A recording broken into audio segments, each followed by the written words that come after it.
आपण माने तो जानिथिबे राशन कार्ड रो ई-केवाईसी प्रोसेस हेउची और नुआ राशन कार्ड भी अप्लाई करा होची।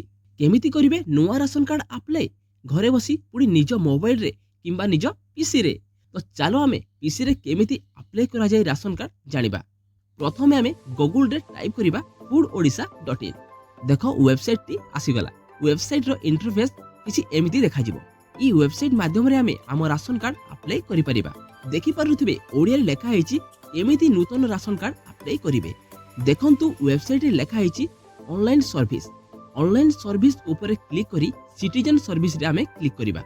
देखंतु गोटे नुआ पेज ओपन हे गला। देखंतु वेबसाइट रे ओडिया लेखा हेछि नूतन राशन कार्ड पई आवेदन करंतु। ओडिया लेखा हेतबा ठीक तळे बहुत रे ऑप्शन रहिछि।